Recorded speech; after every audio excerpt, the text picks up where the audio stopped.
It always feels good when you are appreciated. SLT non-stop broadband. Free loyalty data added as you stay connected.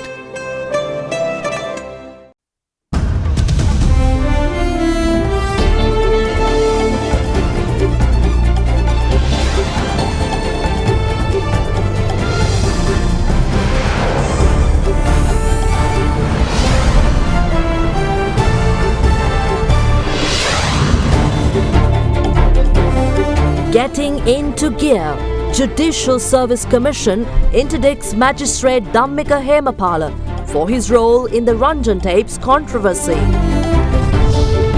Airport arrival. President Gotabaya Rajapaksa pays a surprise visit to the Bandaranaike International Airport, orders immediate action on passenger processing delays. Pointing fingers. Human Rights Watch releases annual human rights report, warning of ambiguous threats to Sri Lanka's human rights from President Rajapaksa. Safari so good. Sri Lanka coach Mickey Arthur plans to boost team confidence on the Zimbabwe tour, assures Kusal Janith's future in the national side. Kusal Janith will play and is integral still to our test team. He knows where he fits in. He will play again in conditions that suit him. All this and much more coming up tonight, this Thursday, the 16th of January, 2020. මේ scene එකෙන් cut වෙන්න. ඇන්ටිජර් මවුත්වොෂ් සමගින් එන close up gel එක story එක start කරන්න. Hi. Hi. From AdaDerana, this is AdaDerana First at 9. Live from Studio 24 in Colombo. Oh, very good evening and a warm welcome. We begin with your top stories tonight. The Judicial Service Commission has interdicted Babdegama Magistrate Dhammika Hemapala, who was part of the controversial telephone conversations with MP Ranjan Ramanayake. A spokesman of the commission added that it has sent recommendations to the President pertaining to Ambilapitiya High Court Judge Gihan Pilapitiya over the same allegation. Meanwhile, the Attorney General has instructed the Director of Colombo Crimes Division to record statements from the judges who were involved in the controversial telephone conversations with UNP MP Ranjan Ramanayake without delay. A series of audio recordings of telephone conversations between MP Ranjan Ramanayake and several high-profile figures in the country, including former Director of the Criminal Investigation Department Shani Abesekara, as well as justices, circulated in media over the past week. Recordings contained phone conversations between the parliamentarian and former High Court Judge Padmini Ranawaka, former Colombo Chief Magistrate Gihan Pilapitiya and Badegama Magistrate Dhammika Hemapala. The Judicial Service Commission this evening decided to interdict Badegama Magistrate Dhammika Hemapala. It is reported that the move was taken over the controversial telephone conversations he had with MP Ranjan Ramanayake. In addition, a spokesperson of the Commission said that recommendations have been sent to the President on present High Court Judge of Ambilapitiya Gihan Pilapitiya over the same allegation. It is done as the authority over a High Court judge lies with the head of state. Under Article 111(2) of the Constitution, the Judicial Service Commission can only make recommendations to the President pertaining to a High Court judge. In the meantime, the Attorney General has instructed the Director of the Colombo Crime Division to record statements from the judges who were involved in the controversial telephone conversations with UNP MP Ranjan Ramanayake without delay. Meanwhile, Parliamentarian Uday Gammanpila said today that although former Colombo Chief Magistrate Gihan Pilapitiya had filed a complaint with the Judicial Service Commission over the influence exerted on him by MP Ramanayake, no investigation had materialised. Ranjan Ramanayake පමණක් නොව අධිකරණයේ විශ්වාසය පළුදු කිරීමට ඔහුත් එක්ක හවුලේ කටයුතු කරපු හිටපු විනිසුරුවරියක් ඉන්නවා. වර්තමාන විනිශ්චයකාරවරයෙක් ඉන්නවා ගිහාන් පිළිපිටිය මැතිතුමා ඒකට අදාළ නැහැ. මොකද එතුමා Tamanට ඇතිවෙච්ච බලපෑම අධිකරණ සේවා කොමිසමට පැමිණිලි කරලා තියෙනවා. හැබැයි වසර 3මාරක් තිස්සේ අධිකරණ සේවා කොමිසම මේ පිළිබඳ කිසි පියවරක් කරන්නේ නැහැ. කියන්නේ රංජන් රාමනායක මන්ත්‍රීවරයා අධිකරණ සේවා කොමිසමට උඩින් තමයි ඉඳලා තියෙන්නේ. President Gotabaya Rajapaksa made a surprise inspection visit to the Bandaranaike International Airport today. Following this inspection, the President instructed airport officials to enter or ensure that no inconvenience or delays are experienced by travellers entering or departing the country. President Gotabaya Rajapaksa in recent weeks has embarked on a series of inspection visits to state institutions as part of his pledge to improve the efficiency of the country's state sector. In this backdrop, the President arrived at the Bandaranaike International Airport today on a surprise inspection. During his visit, the President observed travellers as they moved through both the arrivals and departure lounges in order to study methods to reduce processing delays and improve overall efficiency. Gate open වෙලා read කරලා ඉන්න තප්පර 30ක් 40ක් විතර යනවා. Same speed අපිත් ඒ කියන්නේ මෙහෙම බැලුවොත් සාමාන්‍යයෙන් පැසෙන්ජර් කෙනෙක් clear වෙනවා. සාමාන්‍යයෙන් 40 seconds විතර වගේ යනකොට clear වෙනවා. නමුත් පැසෙන්ජර් ගේ walking distance එකත් එක්ක මේ foreigners වගේ නෙමෙයි. මෙහෙමයි සර්. ඒක arrival එකේ දිනම් අපි අර foreigners ලගේ මේ arrival card එක ගන්නවා නම් මේක basic details ටික ගන්නවානේ. ඒක scan කරලා එතන වෙනවා.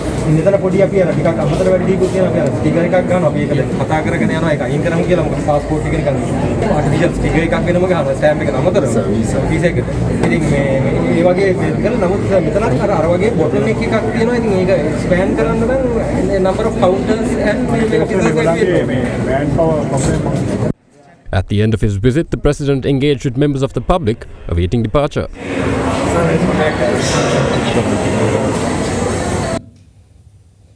The United National Party's parliamentary group met once again today to decide on the party's future, with many eagerly expecting the outcome of the meeting to include a brand new leadership. However, questions still remain as to the ability of the party's parliamentary group to effect a leadership change as per the party constitution. Now, the meeting ended later on in the day in a stalemate, with no decision taken on the crucial leadership position once again. Party leader Ranil Wickremesinghe, opposition leader Sajith Premadasa and Speaker Karu Jayasuriya are expected to meet next week to decide on the leadership issue.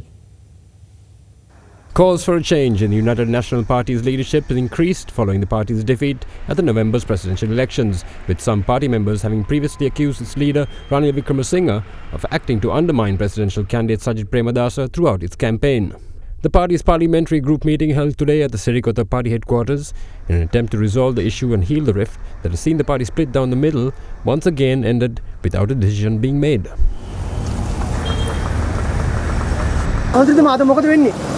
මොකුත් වෙන්නේ සාකච්ඡාවක් තියෙනවා. මොනවද දන්නේ ඉතින් යන්න බයි බලන්න.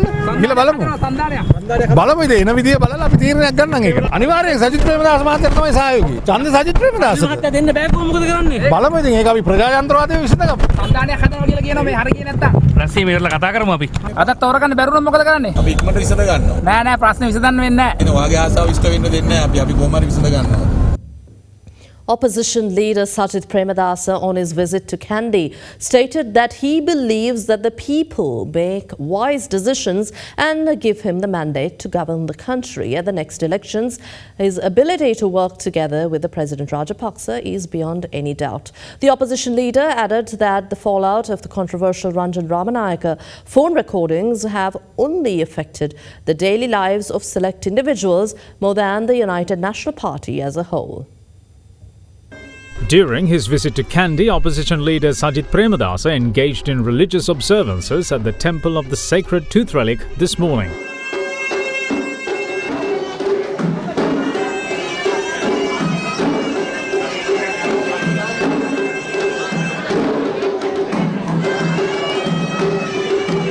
The opposition leader then called on the chief prelate of the Malwatta chapter, Most Venerable Tibbatuwave Sri Sumangala Thera. විපක්ෂනායක වැඩබාරගත්තන් පස්සේ කරගන්නවා ගෞරවනීය මහානායක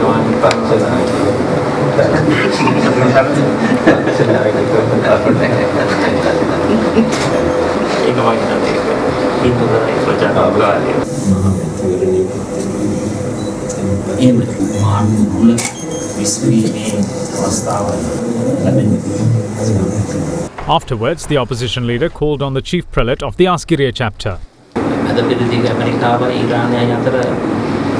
තිබෙන යුදමය තත්ත්වය සිදු නොවේවා කියලා ප්‍රාර්ථනා කරනවා. මම හිතනවා ඒක මෙහෙම පිටින්ම යටපත් වෙයි කියලා. බොරු තෙල් මිල දැනටමත් වැඩි වෙලා තියෙනවා. ඉතින් අපි සතුටු වෙනවා මේ රටේ එහෙම ලෝක මිල වැඩි වුණාට දැන් මිල වැඩි කරන්න නැහැ කියන කතාව කියලා දැන් ඒක හොඳ දෙයක්.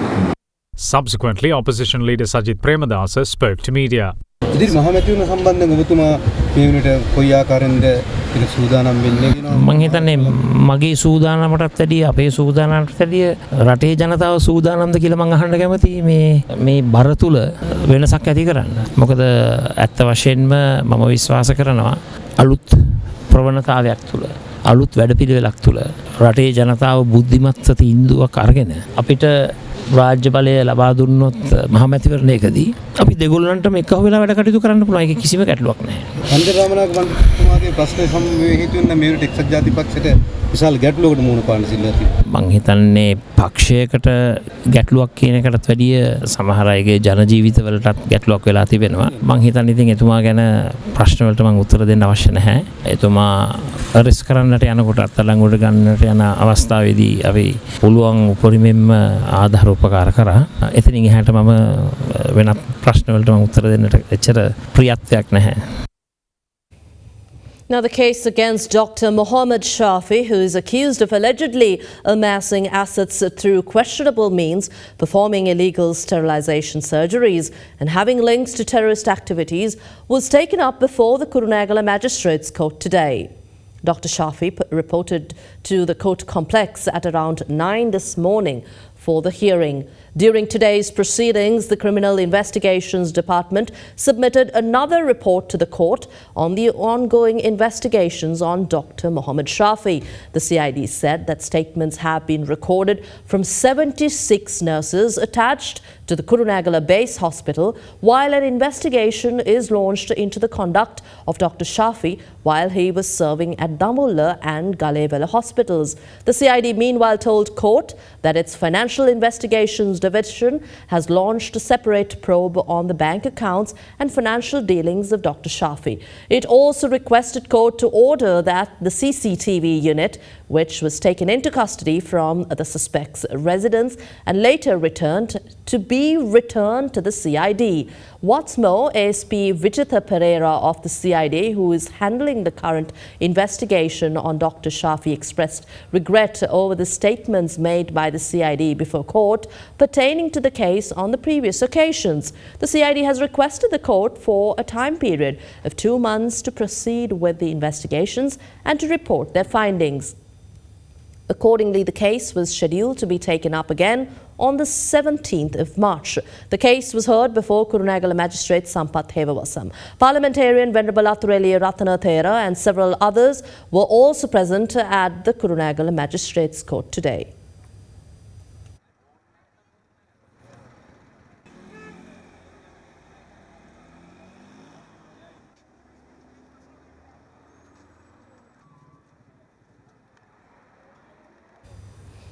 Taking you to one of our headline stories. South Asia Director at Human Rights Watch, Meenakshi Ganguly, in a statement published on the organization's website following the release of its World Human Rights Report 2020, alleges that respect for fundamental human rights in Sri Lanka is in serious jeopardy following the election of President Gotabaya Rajapaksa. The statement points to the transfer of police investigator SSP Shani Abesekara and IP Nishant Silva's flight to Geneva late last year as some of the chief reasons for these concerns. The Human Rights Watch World Report 2020 was released yesterday, containing criticism of Sri Lanka's commitment to upholding pledges related to the controversial Human Rights Council Resolution 30/1. In a statement following the report's release, Human Rights Watch South Asia Director Meenakshi Ganguly alleges that the new government under President Gotabaya Rajapaksa poses a threat to activists, media and victims seeking justice. The primary share of the concerns highlighted in the report, however, remain events and incidents that happened prior to the November presidential election. Concerns directly attributed to the President in the report are the appointment of Major General Kamal Gunaratne as Secretary to the Ministry of Defence, the reenacting of the Prevention of Terrorism Act, the transfer of former CID Director Shani Abesekara, and the flight of IP Nishanta Silva to Geneva following the elections. Both former investigators' names have figured prominently in recent weeks following leaked phone recordings exposing planned collusion in cases filed against former opposition parliamentarians in what is increasingly proving to be a targeted campaign of political victimization. The report calls on the government to uphold its commitments to Human Rights Council Resolution 30/1, a resolution that came under heavy criticism from international relations experts who called the previous government's co-sponsorship of the resolution against itself unprecedented and a first by any nation. Critics also called the self-adoption of the resolution proof of external pressure being brought to bear on the previous government. President Gotabaya Rajapaksa had openly expressed his unwillingness to uphold the resolution or any agreements deemed to be contrary to national interests. Ganguly also chose to single out government policy administrative decisions such as the placing of the police and other civilian agencies under the Defence Ministry's authority and the appointment of a military officer as the head of the Civilian Intelligence Agency without requiring him to resign from the armed forces as worthy of criticism and further proof of eroding human rights in the country. And Sri Lanka's rating outlook is cut. We'll bring you details on our business news.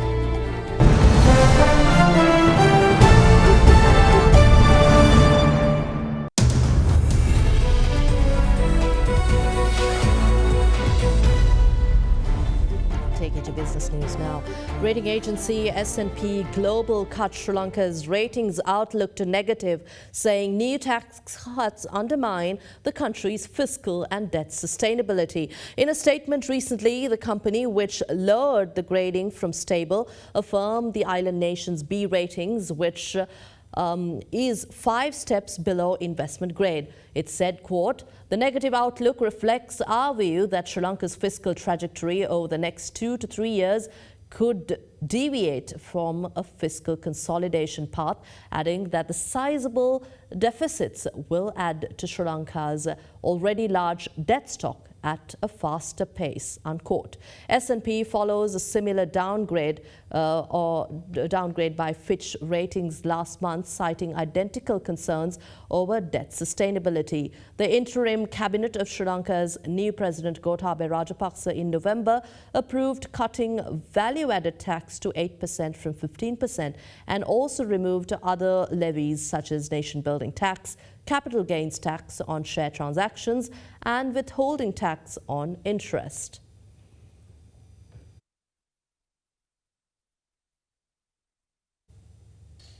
Fitch Ratings has affirmed Sri Lankan Airlines $175 million government guaranteed 7% unsecured bonds due 25th of June 2024 at B. The airline's bonds are rated at the same level as Sri Lankan Airlines parent, the government of Sri Lanka, due to the unconditional and irrevocable guarantee provided by the government. The state held 99.5% of Sri Lankan Airlines as at end of March 2019 through direct and indirect holdings.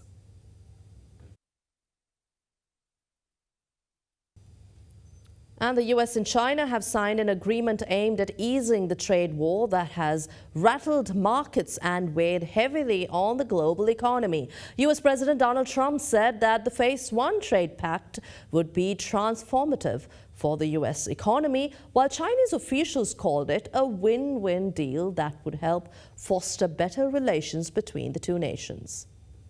President Donald Trump, in a White House address following the signing of the highly anticipated US-China trade deal, stated that the trade deal was not only mutually beneficial to the US and China, but also highly positive to the whole world. It's like a world-class chess match or poker match. We are going to work together, and we're going to work together for the benefit of our countries, but also, very importantly, for the benefit of the world. Borge Brende, The president of the World Economic Forum is optimistic about the deal, which entered its first phase today.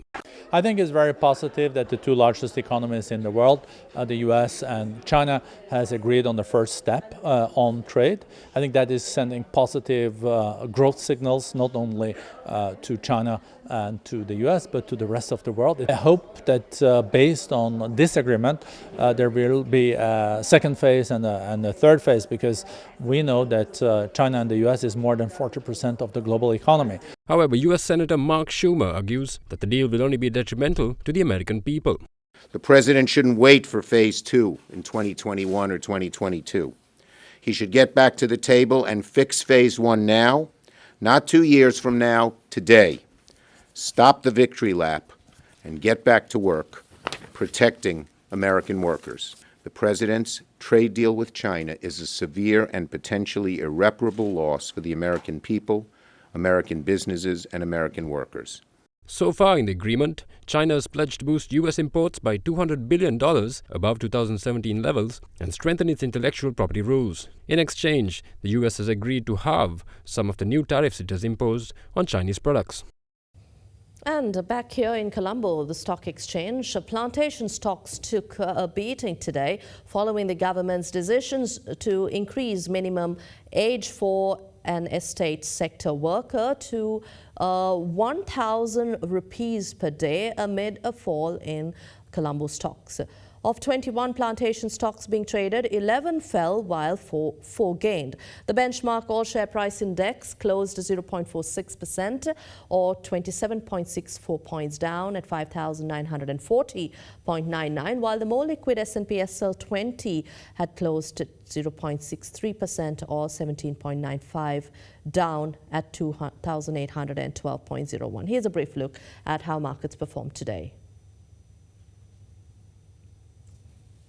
If you take the bond market, the secondary market actually remained dull with the interest rates not having much of a change, while the overall market saw a moderate volume. If we go into the equity market, the BOS was actually negative for the day. This is the third consecutive day for the week, and the market closed in the red with losses in both indices as a result of price losses in the blue chips, mainly John Keel's Holdings, distilleries and Ceylon Tobacco. However, the turnover was healthy, attributable to the crossings that took place pertaining to SoftLogic Life, which contributed about 95% of the day's turnover. The SPI actually witnessed a downtrend till midday, reaching an intraday low of 5,927 points, and then saw an uptrend, ultimately closing at 5,941 points, still losing about 28 points. And the Sri Lankan rupee closed stronger at 181.20 to 30 cents against the US dollar in the spot market today, while bond yields closed flat. Here's a look at how the local currency traded against other major currencies across the world today.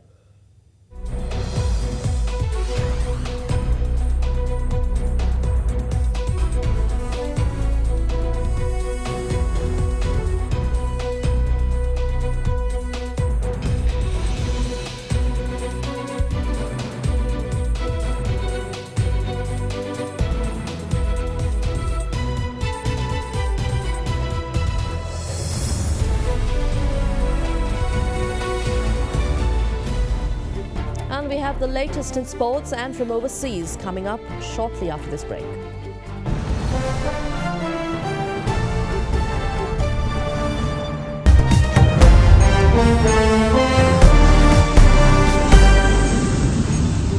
Taking into international news, Russia's government has resigned hours after President Vladimir Putin proposed sweeping constitutional changes that could prolong his stay in power. President Putin, who is due to step down in 2024 when his fourth term of office comes to an end, but put forward his plans in his annual State of the Nation address to lawmakers. Following his address, Prime Minister Dmitry Medvedev announced that the government was resigning to help facilitate the changes. If approved by the public, the proposals would transfer power from the presidency to the country's parliament.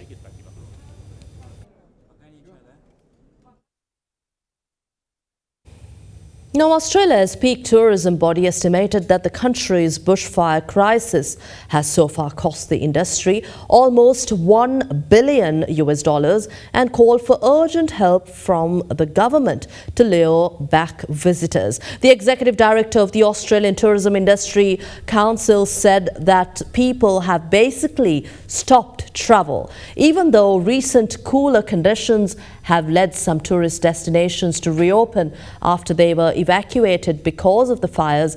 People still remain wary of visiting during the crisis.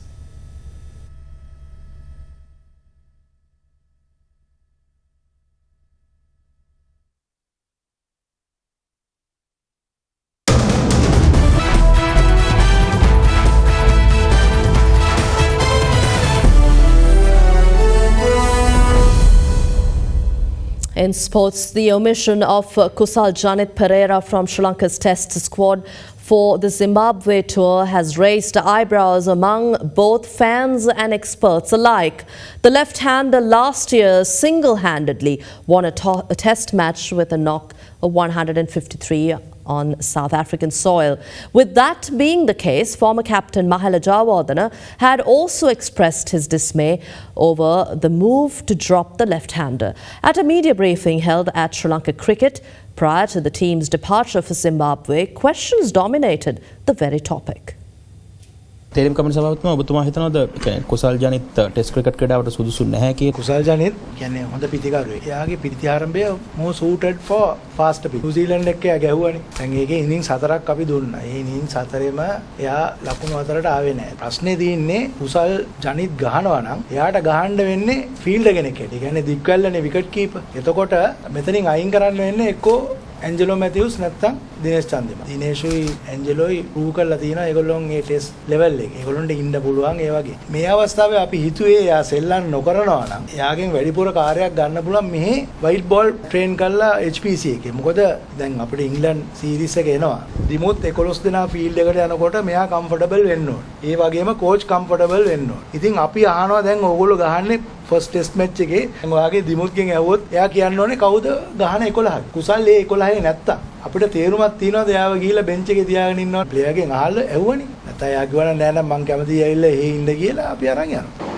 Coach, one question. There's a big debate about Kusal Janit's axing, and even in the international experts like Mahela Jayawardena, have come and said that it's like ridiculous to drop someone who had scored the best Test innings last year. So, what's your opinion on that? We've trying to create some stability. Everybody's got clear role definition. I've been in the system now for nearly 2 months. The most important thing for us is creating consistency, so people know exactly where they fit in. Because in the past, it's been a couple of games in and out and in and out. We can't have that. If we want to have sustainable success, we have to have consistency within our side. Kusal Janith will play and is integral still to our test team. There's no doubt. He knows where he fits in our test unit. I've had that conversation with him, and he will play again in conditions that suit him. But the communication team's been very clear. He knows exactly where he fits it in. Coach, how important is this tour of Zimbabwe, and what are the preparation, and can you explain about Zimbabwe pitch conditions? Yeah, I can. This tour is really important to us. We need to start winning, because with all the teams, we can have the best preparation in the world, and we can give the best role clarity to players, and we can back players in. But ultimately, we have to have some success. And this gives us a really good opportunity as a test unit to go and really consolidate positions, turn in some big performances ahead of what is a very big test series for us against England at home, which is just a couple of months away, and give the players a little bit of confidence. Yes, we've got a lot of work to do in terms of game plans, in terms of strategy, and in terms of player management. Certainly with our white ball team and a little bit with our red ball team, just in terms of players managing their innings or be consistently putting 6 balls in the right area in order to build enough pressure to take wickets. The pitch conditions in Zimbabwe are going to be interesting. It's very warm there at the moment. There is normally a little bit early on at Harare particularly. There is a little bit of tennis ball bounce there. Very slow to start off with, and will quicken up as the game goes on. It's very typical Southern Africa, really. The pitches there are sort of mirror the pitches in South Africa. And that wraps up tonight's edition of AdaDerana English. Thank you for watching. Good night.